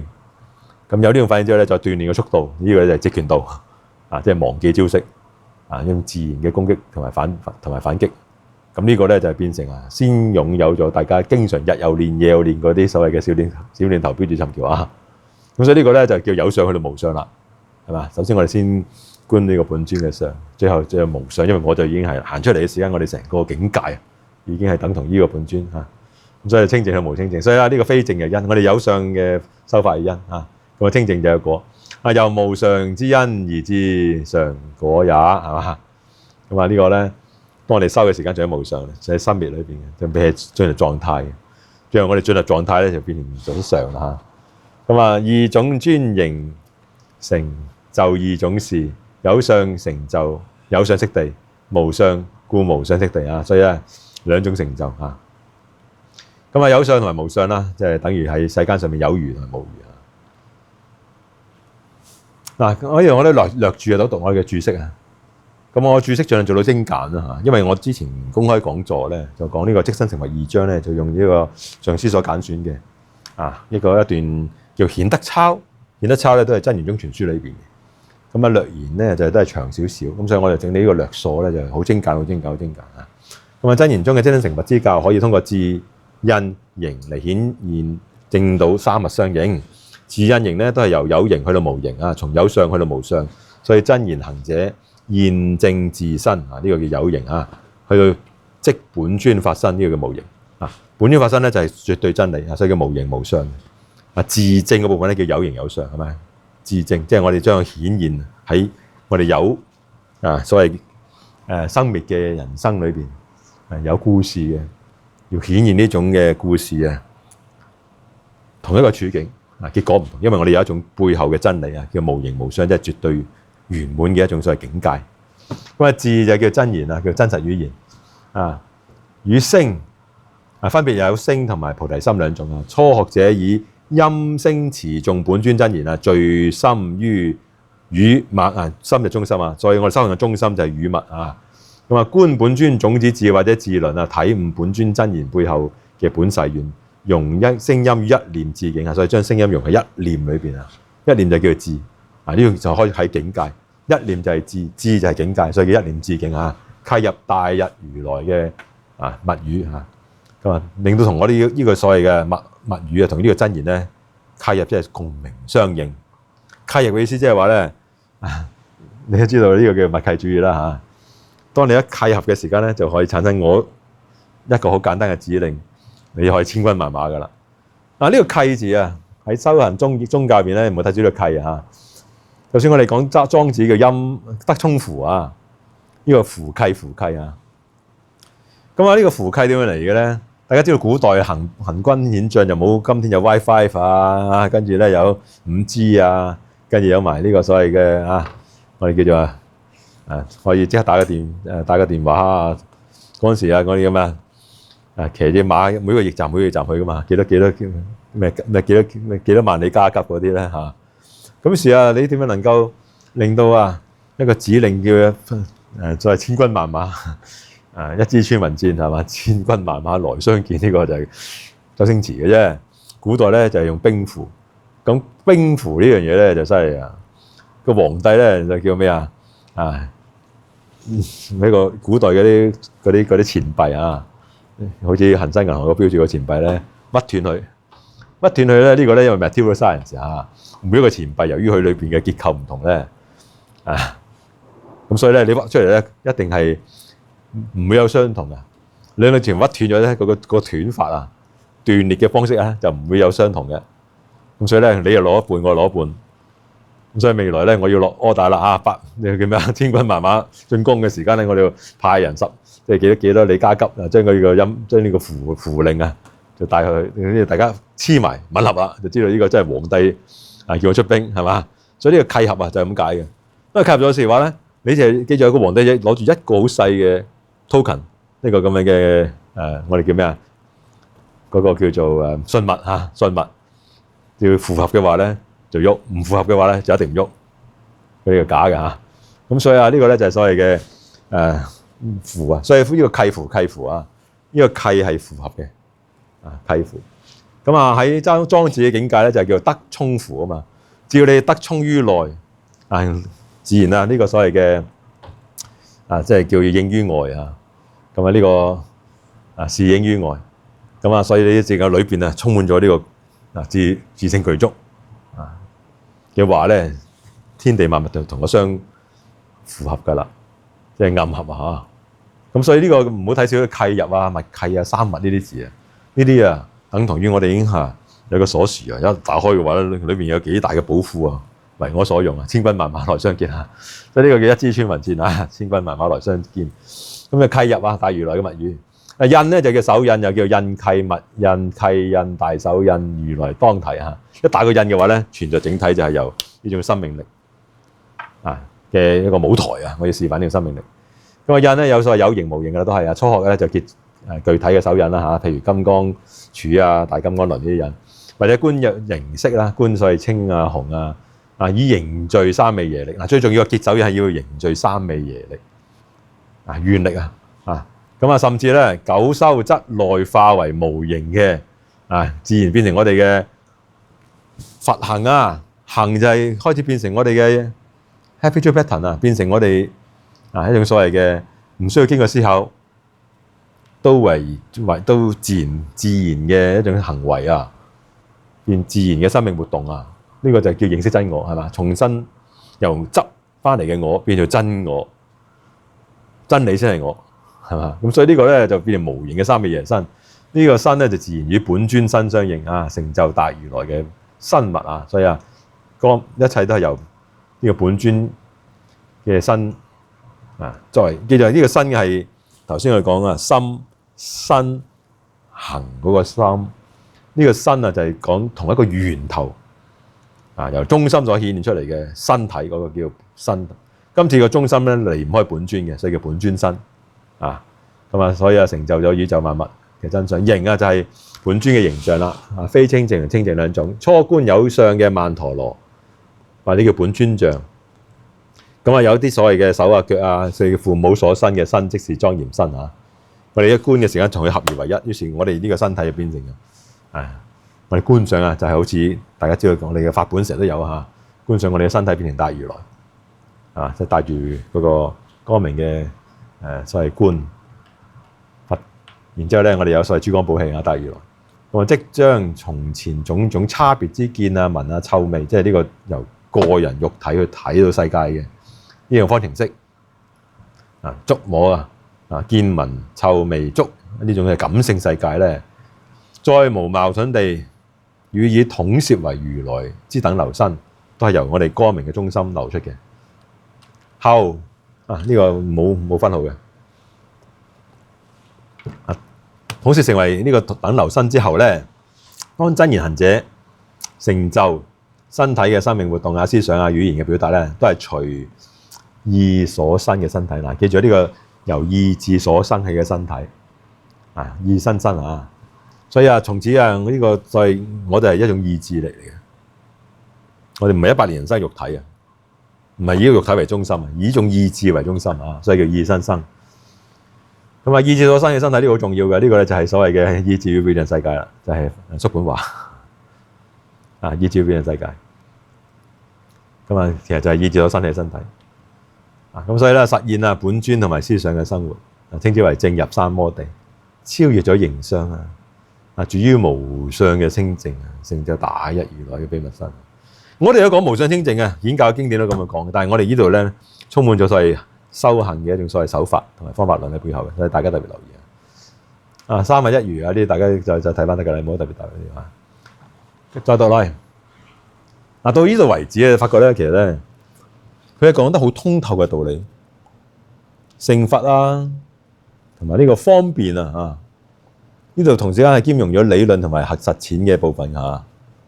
完全係互相叫互融互攝所以真言宗嘅特色咧就係佢叫咩有下手處可以修同埋可以證。我哋繼續呢個所謂顯教密教對話問：若依金剛頂經說四種曼陀羅者何？咩即四種曼陀羅答：一者大曼陀羅，為一佛菩薩相好身也，亦名大智人二者三昧耶曼陀羅，諸為執持刀劍輪寶金剛蓮花等類，亦名三摩耶智人所以呢個叫三昧耶嘅曼陀羅，又叫三摩耶智人三者法曼陀羅，本尊種子真言，又發生三摩地及一切契經文義等皆是所以一個種子字就代表咗一個本尊，代表咗本尊所屬嘅經典嘅體系，象徵咗唔同嘅方便去下手，能夠擁有呢個本尊嘅所謂源頭所謂佢嘅真理稱之為法智人。四者羯磨曼陀羅，即諸佛菩薩等種種威儀事業。呢個講事業嘅事啦，從啲人生嘅生命活動由呢個中心去出發所以咧就變成咗一個所謂本尊喺世間示現嘅事業，又叫羯磨之恩。如是四種曼陀羅，四智恩其數無量。因為大家咧有唔同嘅尊嘅修法。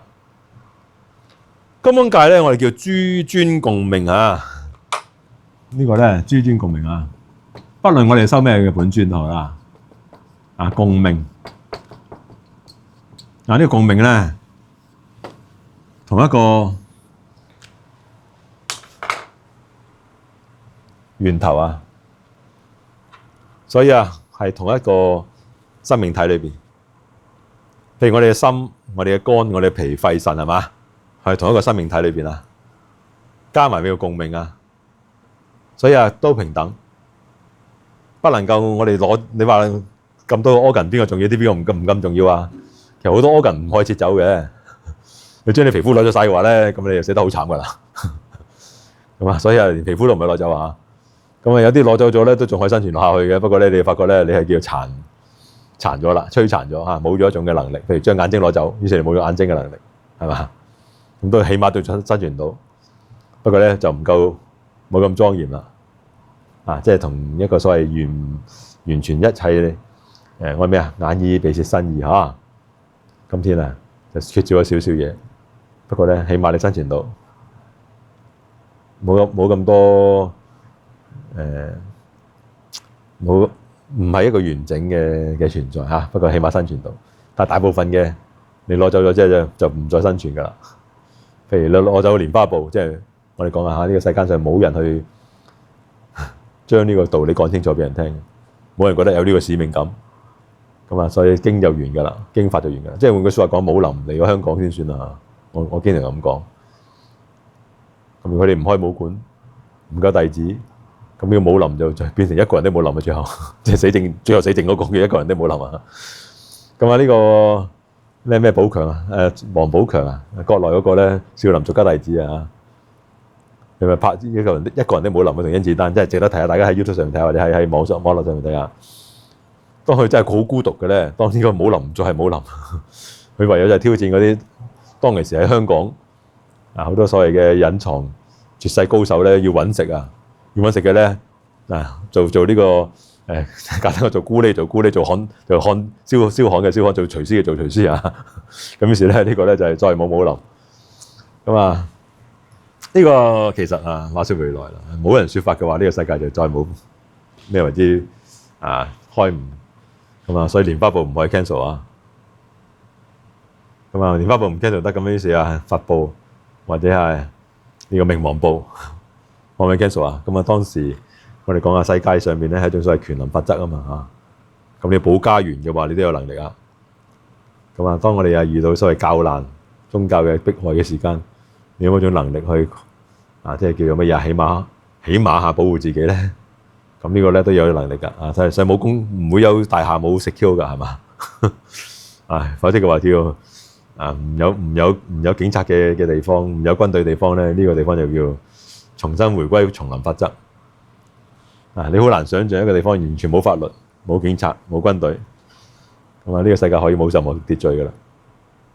係咪？所以要秩序都重要啊，所以咁所以每一個學校一定有訓導主任嘅，訓導主任咧個樣行出嚟就始終嚟講咧都要俾人。即係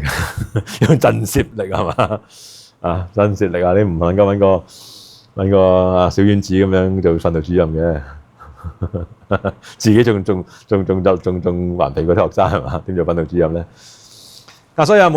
可以有一樣嘢係可以攞走咁，所以我哋稱之為一就諸佛菩薩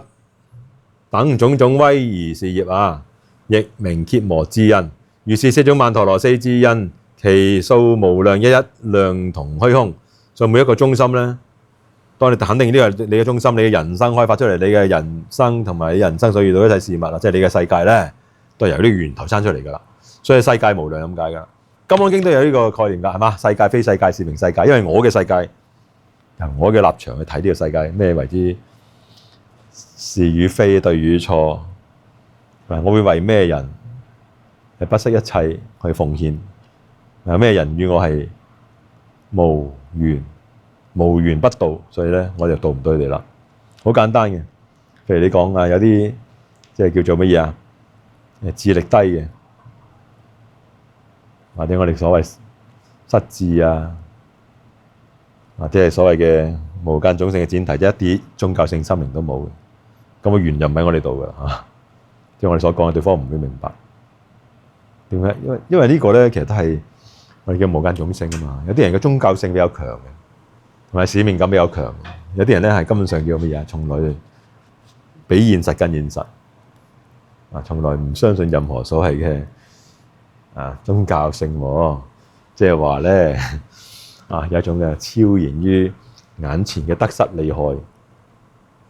嘅存在境界。佢哋嘅追求嘅係咩啊？權能法則世間上面我是王力量就是王，拳頭就係我哋嘅力量，或者我哋嘅唇槍舌劍就係我力量。如果你做呢個律師嘅話，或者我哋嘅所謂科學嘅科研就係我力量。如果係做一個科學研究人嘅話，從來唔相信任何奇奇怪怪嘅東西。咁比現實更現實嘅咁呢種人生。同我哋又叫做兩個領域兩個領域即係唔關我事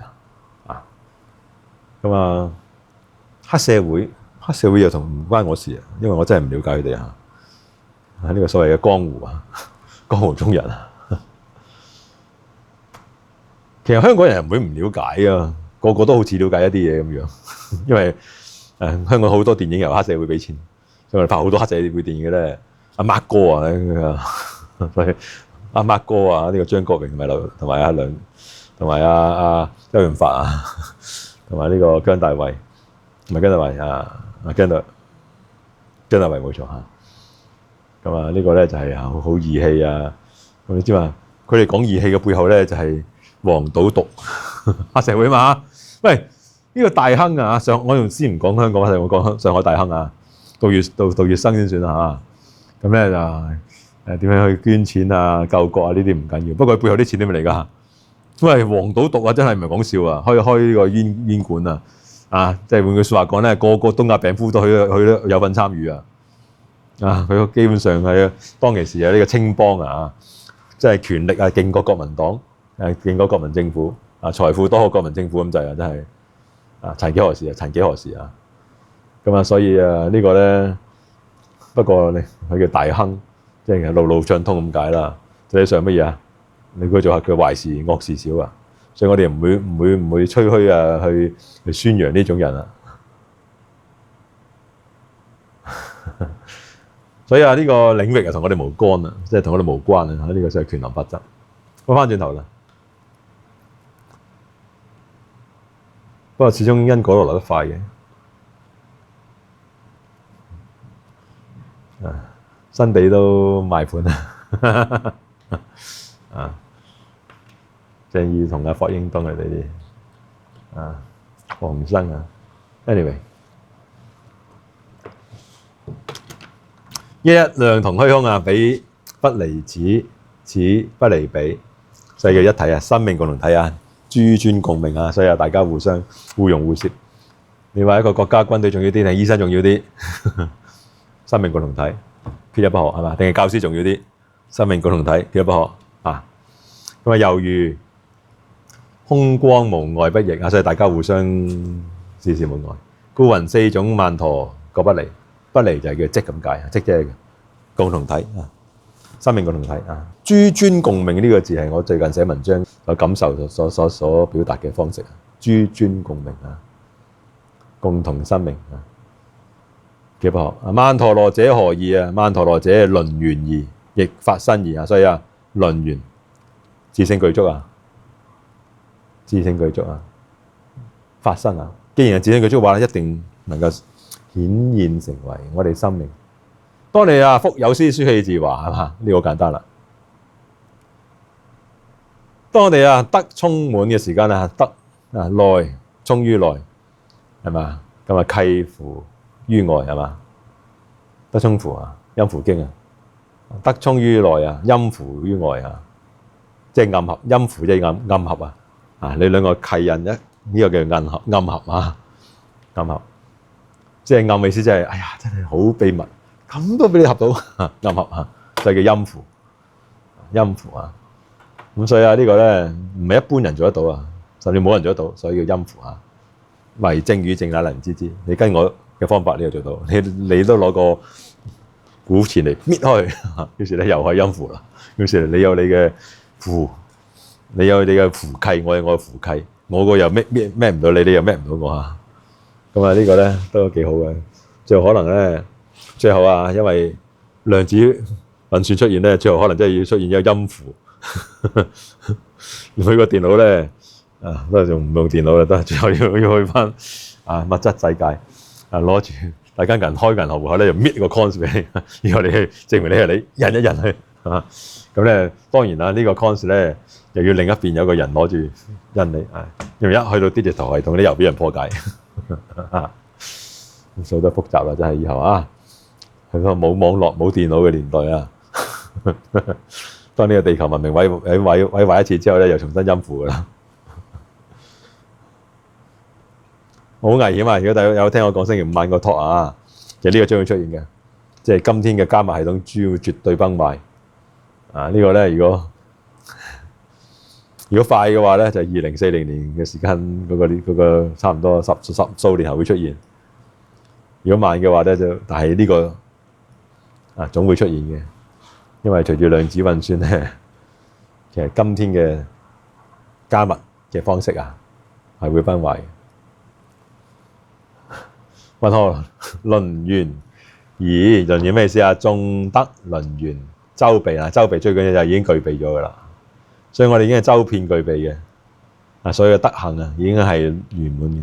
最後喺呢個曼陀羅裏邊咧，每一個諸尊啊，呢種嘅個生命力啊，已經圓滿完全喺度噶啦，爭在大家能否啊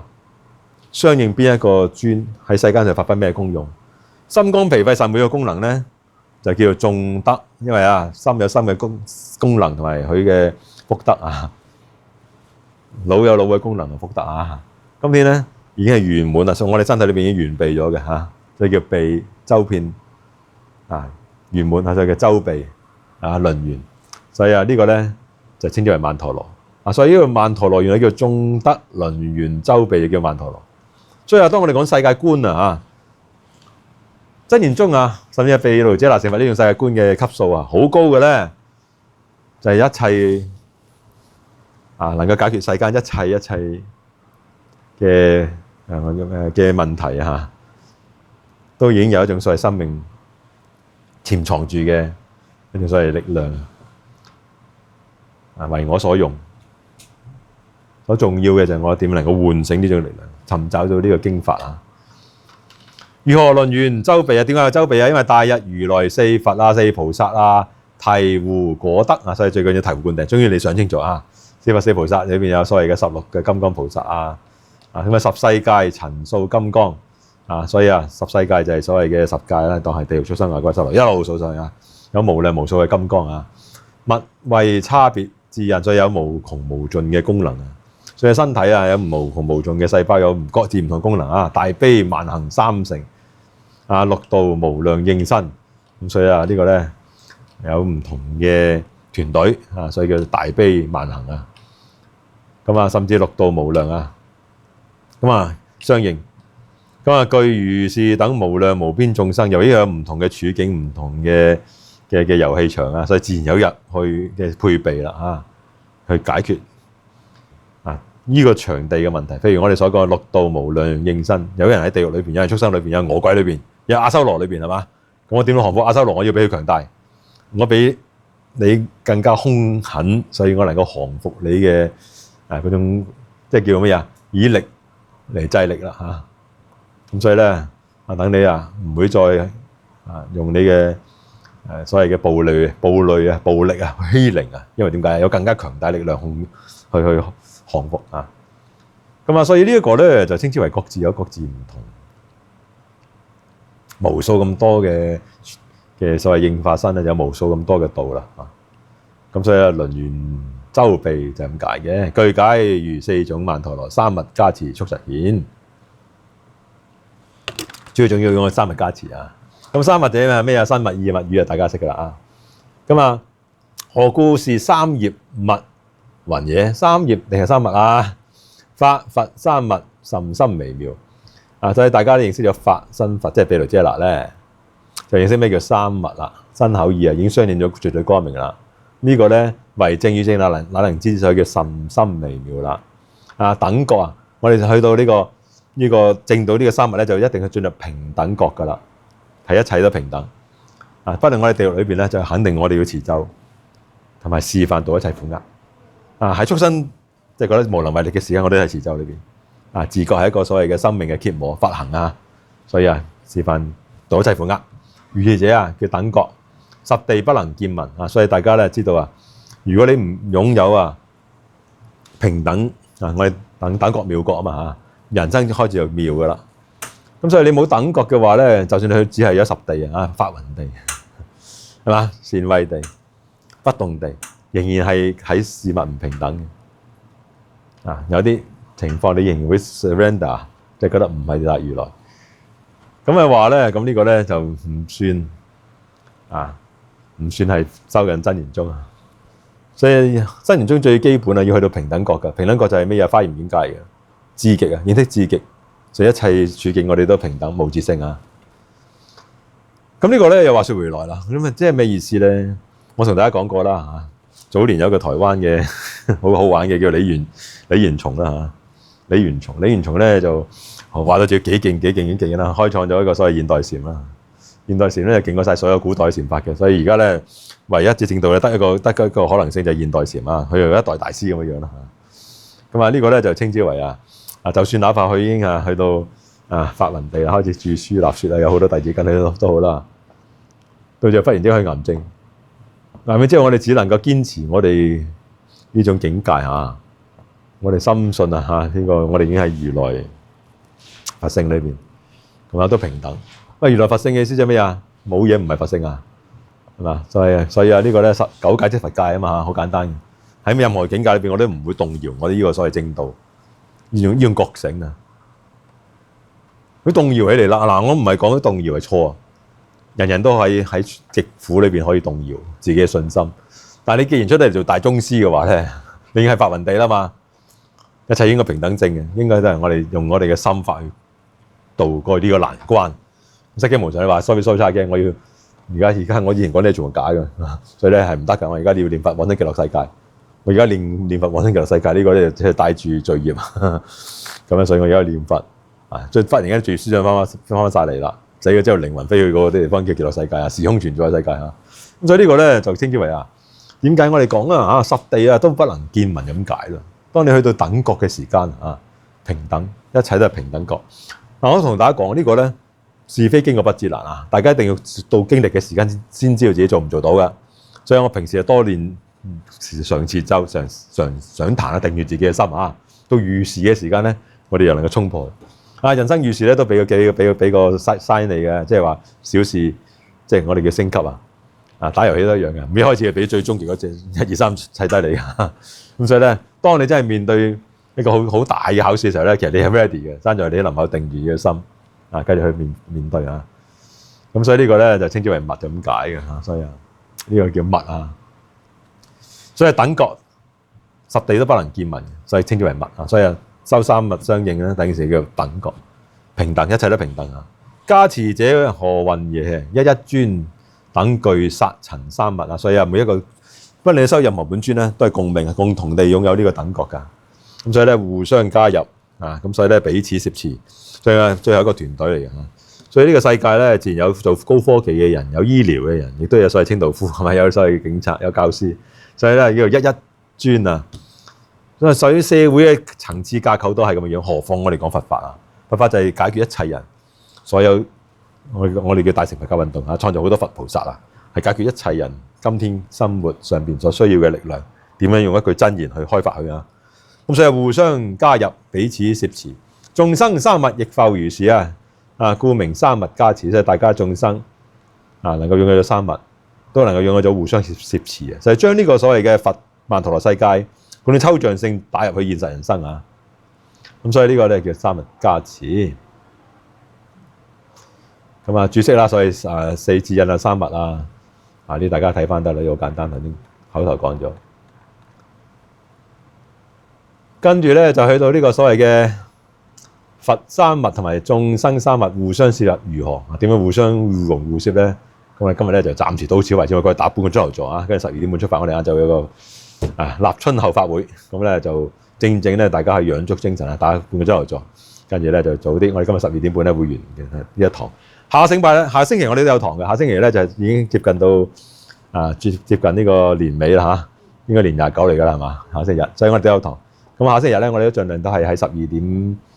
半之前會離開啦咁所以大家如果約食飯剩銅鑼灣12點半啦如果遠啲嘅話1點鐘啦咁跟住咧我哋年終無休嘅，因為咧我哋去到再下一個星期日咧就係年初1、2、3、4、5，年初六年初六嚟嘅應該係3月1號3月1號就2月幾多22唔係22，總之嚟講咧。我哋冇休㗎，所以農曆新年今次咧係冇休假嘅星期日咁所以大家咧就有時間咁啱喺香港嘅話就嚟上堂啦。咁呢個咧就係我哋今日暫時到此為止。有冇特別想問想知嘅？即身成為義所以我哋將呢個所謂修行成法講得清楚咧，呢個咧係只此一家，就係年終叫乜嘢？能夠公開呢個秘密，跟住咧亦都有個方法論俾大家修正嘅咧，呢個咧就非常之好玩。咁其他咧就叫神秘秘，神秘咧有一個原因教我都唔識，或者你根本上唔想俾你識啊，因為當你係搖錢樹啊。好，多謝大家，阿彌陀佛。